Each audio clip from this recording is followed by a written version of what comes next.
बिस्मिल्लाहिर्रहमानिर्रहीम। अस्सलाम वालेकुम। मैं हूं तैमूर कुरैशी, आपका ऑनलाइन तिजारत कोर्स के अंदर ट्यूटर जो आपको ये कोर्स सिखा रहा हूं। तो आज हमारी 37th क्लास है। इंशाल्लाह आज हम इसके अंदर अपना वू कॉमर्स और जो वर्डप्रेस का टॉपिक है इसको कंप्लीट करेंगे।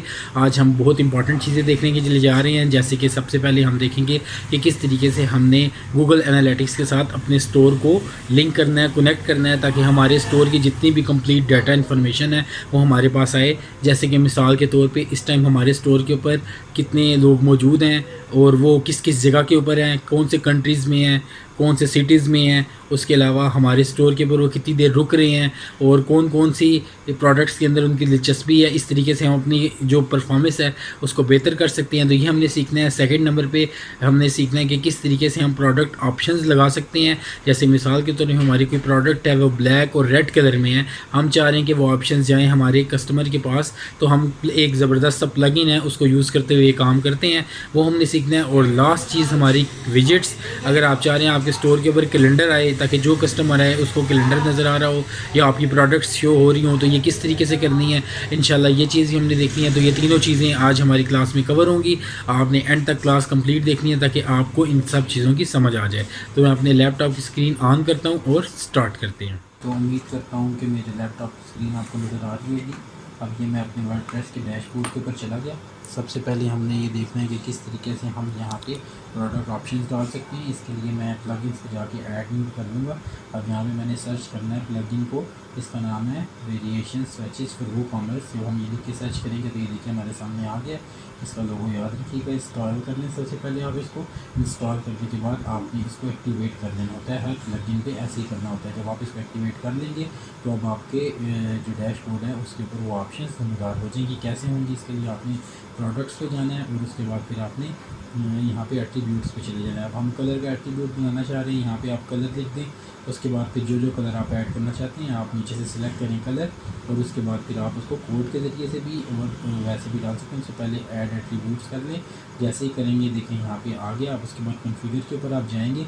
अब इसके बाद आप इसमें कलर्स ऐड कर सकते हैं। जैसे कि मिसाल के तौर पे मैं यहाँ पे 2 कलर्स करूँगा ऐड आपके सामने। सबसे पहले रेड सेलेक्ट करता हूँ, उसके बाद देखिए मैं कलर के ऊपर गया। अब उसके बाद मैं यहाँ कोड भी इंटर कर सकता हूँ। ये देखिए नीचे भी आ रहे हैं। कोई सा भी कलर आप इसी तरीके से सेलेक्ट कर सकते हैं। उसके बाद दूसरा कलर एक ब्लैक कलर में ऐड कर लेता हूँ। इसमें ब्लैक लिखा, उसके बाद फिर यहाँ पे मैंने उसका कलर दे दिया। जैसे कि ये ब्लैक है, उसके बाद आपने ऐड न्यू कलर कर देना है। अब ये देखें दोनों कलर्स आपने ऐड कर लिए। अब उसके बाद ये आपके प्रोडक्ट के ऊपर शो होना शुरू होंगे। कैसे होंगे, आपको उस प्रोडक्ट पे जाना होता है जिस प्रोडक्ट के ऊपर आप वो कलर लगाना चाह रहे हैं। जैसे मैं कुछ प्रोडक्ट्स पहले बना चुका हूँ, अपने स्टोर पे ऐड कर चुका हूँ, तो मैं आप प्रोडक्ट्स भी जाऊँगा तो मेरी तमाम प्रोडक्ट्स वो हो जाएगी। जैसे मिसाल के तौर पर पेन का फ्लू मैं ओपन कर लेता हूँ। इसी पे आपने नीचे आना है। सबसे आप नीचे से ऊपर आएंगे तो ये देखें आपके पास ये ऑप्शंस आ जाएंगी। ये आपकी सिंपल प्रोडक्ट है, इसको यहाँ से आपने चेंज करके यहाँ पे करना है वेरिएबल प्रोडक्ट कर देना है, क्योंकि ये चेंज हो रहे हैं। इसके अंदर कलर एट्रीब्यूट्स पे जाना है। तो जो एट्रीब्यूट आप बना चुके हैं वो यहाँ शो होंगे। कलर हो गया, इसको ऐड के ऊपर क्लिक कर दें आप कलर सेलेक्ट करके। अब पूछेगा कौन से, आप सेलेक्ट ऑल कर दें। 2 ही तो कलर्स हैं आपके, वो आ जाएंगे। और उसके बाद फिर आप यूज़ को वेरिएशंस करके उसके बाद सेव एट्रीब्यूट्स आप कर लें। ये आपके एट्रीब्यूट्स ऐड हो गए। उसके बाद आपने वेरिएशंस पे जाना होता है। ये देखें वेरिएशंस जब आपने ये ऐड कर दिया एट्रीब्यूट्स पे, यहाँ पे आ रही होगी। आप create variations for all attributes कर दें और गो के ऊपर क्लिक कर दें। ऑप्शन आएगी, इसको आप ओके कर दें। तो जो 2 कलर थे आपके, ये देखें 2 कलर जो थे वो ऐड हो चुके हैं।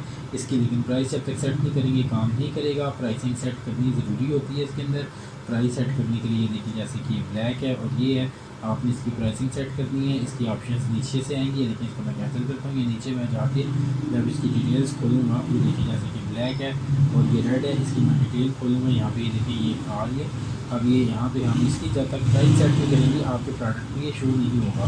जैसे कि मैं इसकी वही रीज़नेबल जो भी इसकी प्राइस है मैं रख देता हूँ यहाँ पे।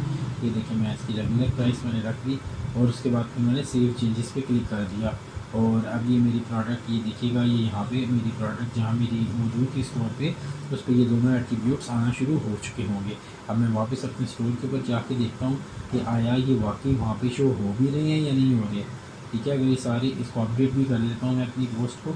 अगर आपने सारे स्टेप सही तरीके से किए हैं, ये देखिए मैं व्यू प्रोडक्ट करता हूँ, ओपन ए न्यू टैब, तो आप देखिएगा अगर सारे स्टेप ठीक हैं तो ये यहाँ पे ऐड हो चुकी है। ये देखिए जी यहाँ पे दोनों कलर्स ब्लैक भी और रेड भी। अब कस्टमर जिसको भी सिलेक्ट करना चाहता है वो सिलेक्ट करेगा और वो ऑर्डर प्लेस कर सकता है।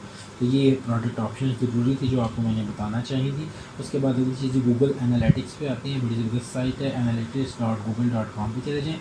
पहले आपको साइन अप करना पड़ता है इसके ऊपर और अपना अकाउंट बनाना पड़ता है। मेरा गूगल का एक अकाउंट पहले ही बना हुआ है, अब इसी में मैं ऐड करूँगा। सेटिंग पे चले जाना है आपने और ऐड न्यू क्रिएट प्रॉपर्टी पे करना है। न्यू साइन अप करने के बाद भी क्रिएट प्रॉपर्टी पे आपने क्लिक करना होता है।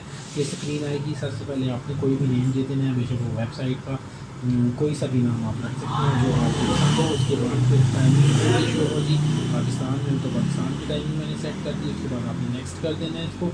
नेक्स्ट करेंगे वो पूछेगा जी कंपनी कितनी बड़ी है और कुछ क्या क्या चीज़ें हम मेजर करना चाह रहे हैं। आप ये तकरीबन तमाम ही चीज़ें ही सिलेक्ट कर लें इसके अंदर से, क्योंकि स्टोर में ये सब चीज़ें काम आती हैं। आपका कोई ब्लॉग है या वेबसाइट है उसको भी यही सेम तरीका है, क्रिएट पे क्लिक कर दें। ये देखें जी ये आपका क्रिएट हो गया। अब आपने वेब पे जाना होता है जी। वेब पे जाने के बाद लास्ट स्टेप है ये कि आप यहाँ पे अपने जो वेबसाइट का URL है वो लिखना होता है बिल्कुल एज इट इज़ जैसे कि मौजूद है। उसके बाद आपने स्ट्रीम को कोई नाम देना होता है। ये नई स्ट्रीम आप बना रही हैं जिसके ऊपर जितना भी डाटा है वो सारे के सारा शो होगा। उसके बाद क्रिएट के ऊपर जाके क्लिक कर दें। ये देखें जी ये आपकी स्ट्रीम बन चुकी है। अब आपने यहाँ से कोड व्यू लॉग इंस्ट्रक्शंस पे जाकर व्यू टैग इंस्ट्रक्शंस पे जाके आपने क्लिक करना होता है। जब इसके ऊपर क्लिक कर लेते हैं उसके बाद ये देखिए इंस्टॉल मैनुअली भी जाना है आपने और ये एक कोड आ रहा है, इस कोड को आपने कॉपी कर लेना है। थोड़ा सा टेक्निकल है लेकिन इन स्टेप्स को बार बार देख के समझिएगा तो समझ आ जाएगा। उसके बाद जी एक आपको प्लगइन अपने डैशबोर्ड पे आके इंस्टॉल करना पड़ता है। मेरे पास पहले से इंस्टॉल है लेकिन मैं आपको बता देता हूँ। यहाँ सर्च प्लगइन के ऊपर जाके आपने क्लिक करना है और यहाँ पे आपने सर्च करना है header and footer. Insert header and footer आप ये करेंगे सर्च तो आपके सामने आ जाएगा। इसको लोगो बस याद कर लें, देखिए बेटे तन का निशान है। इसको इंस्टॉल करके आपने एक्टिव कर लेना है जैसे भी थोड़ी देर पहले हमने एक प्लगइन किया है। तो जब आप इसको एक्टिव कर लेंगे उसके बाद आपके डैशबोर्ड के ऊपर ये सामने जो लेफ़्ट साइड पे ऑप्शन आ रही हैं इसी में नीचे ऑप्शन आपके पास आ रही होगी। ये देखिए ये ऑप्शन आपके पास आ रही है स्निपेट्स की। इसमें हेडर एंड फुटर पे आप चले जाएँ। जब आप हेडर एंड फुटर के अंदर चले जाएंगे तो वो कोड आपका याद रखिएगा काफ़ी हुआ है वो आपने यहाँ पे पेस्ट करना होता है। जब वो कोड आप पेस्ट करते हैं तो दोनों चीज़ें आपस में लिंक हो जाती हैं और आपके स्टोर की सारी डिटेल्स आना चाहिए। मैंने पहले पेस्ट किया हुआ है लेकिन ये आपको खाली नज़र आएगा। आपने इसको सिलेक्ट कर देना है और उसके बाद आपने इसको पेस्ट कर देना है। जब आप पेस्ट करेंगे तो ये कोड यहाँ पे आ गया। सेव चेंजेस के ऊपर जाके क्लिक कर दें। जैसे इसके ऊपर आप क्लिक करेंगे सेव चेंजेस के ऊपर, अब ये आपका जो स्टोर का डाटा है ये सारी का सारा इसमें नज़र आना शुरू हो जाएगा। इसमें 2 से 3 मिनट लग सकते हैं। रिफ्रेश होने में सब चीज़ें क्लोज़ करता हूँ। ये देखिए मैं होम पे जाता हूँ तो अब ये मेरे स्टोर की सारी रिपोर्ट्स यहाँ पे आएंगी। फ़िलहाल तो ज़ीरो ही होगा लेकिन मैं अपने मोबाइल और लैपटॉप दोनों से मैंने इसको लॉगिन किया हुआ है। तो अभी देखिएगा कुछ ही देर में यहाँ पे शो करना शुरू कर देगा। ये देखिए जी अब ये बता रहा है कि आपका एक यूज़र आया हुआ है। अभी मैंने लैपटॉप से किया, मोबाइल से किया तो वो भी अभी शो होना शुरू हो जाएगा जिसमें वो बताएगा कि आपके जितने भी दुनिया भर में फैले लोग, बल्कि कंट्री क्या सिटी भी बता देता है। अभी देखिएगा मैंने मोबाइल से किया है तो अभी आपको ये बताएगा कि किस जगह पे है। ये सारी रिपोर्टिंग से मुख्तलिफ एंगल्स होते हैं, जिस एंगल से आप देखना चाहें, कौन से पेज पे ज़्यादा विजिटर आए हैं, किसके ऊपर ज़्यादा इंगेजमेंट रही है, ये सारी की सारी चीज़ें रिपोर्ट्स वगैरह ये सब आपको गूगल एनालिटिक्स फ्री में फ़राहम करता है। इसके अंदर आपको कोई ख़र्चा नहीं करना पड़ता, कोई सब्सक्रिप्शन। ये देखें 2 हो गया, 50% मोबाइल और 50% डेस्कटॉप। एक मैंने मोबाइल से किया हुआ लॉगिन और एक उससे। और अभी ये देखिएगा मैं यहाँ पे जाता हूँ, रिपोर्ट्स पे जाता हूँ और इसके बाद इसको दोबारा मैं करता हूँ रियल टाइम के अंदर। तो आप देखिएगा कि मेरी रावलपिंडी लोकेशन है तो वो लोकेशन भी यहाँ पे इवन के वो दिखाना शुरू कर देगा कि आप ही किस, ये देखें मैं व्यू रियल टाइम पे जाऊँगा तो ये लोकेशन ही बता देगा कि किस जगह पे आपके, ये देखें यहाँ पे ये शो कर रहा है। तो इस तरीके से आप कितनी ज़बरदस्त चीज़ है ये गूगल एनालिटिक्स। इसके ज़रिए से आप अपने स्टोर की सारी अपडेटेड इन्फॉर्मेशन देख सकते हैं और उसको फ़ायदा उठाते हुए एक स्टोर को कामयाब बना सकते हैं। उम्मीद है कि सब आपको समझ आ गया होगा। इसको बार बार देखिएगा ताकि अगर कोई चीज़ क्लियर ना हो तो आपको समझ आ जाए। अब लास्ट अपनी चीज़ की तरफ बढ़ते हैं जी। विजिट्स बड़ी ज़बरदस्त चीज़ है ये, हम देखते हैं कहाँ पे हैं। आपने इसके लिए अपीयरेंस में जाना होता है, उसके बाद विजिट्स में अक्सर स्टोर पे आपने देखा होगा कैलेंडर और प्रोडक्ट्स और उसके लेफ़्ट साइड पे या ऊपर और नीचे स्टोर पे नज़र आ रही होती हैं, वो विजिट्स होते हैं बेसिकली, जो कि आपकी जो स्टोर है उसकी उसके फंक्शंस उसका स्टाइलिंग बेहतर बनाने के लिए ऑप्शन ज़्यादा देते हैं कस्टमर्स को। जैसे ये देखें यहाँ पे साइड बार आ रहा है, जो साइड के ऊपर आती है, मैंने इस पर प्लस के निशान पे क्लिक करना है और कोई भी चीज़ यहाँ से आप ऐड कर सकते हैं। मैं ये देखें एडवांस पे जाता हूँ तो ये देखें यहाँ पे बेशबहा चीज़ें आ रही हैं, सारी की सारी चीज़ें आप अपने साइड बार में डाल सकते हैं, हेडर में भी डाल सकते हैं, फुटर में भी, ये सारी चीज़ें यहाँ पे आ रही हैं। मैं अभी साइड बार पे डाल रहा हूँ। मैं जैसे कैलेंडर यहाँ पे इंसर्ट करता हूँ, ये कैलेंडर ये मेरे अभी स्टोर पे ऐड हो गया होगा। मैं इसको अपडेट करूँगा और उसके बाद स्टोर पे जाके चेक करता हूँ कि आया है वाकई वहाँ पे शो हो रहा है। ये देखिए मैंने यहाँ से अपडेट कर दिया।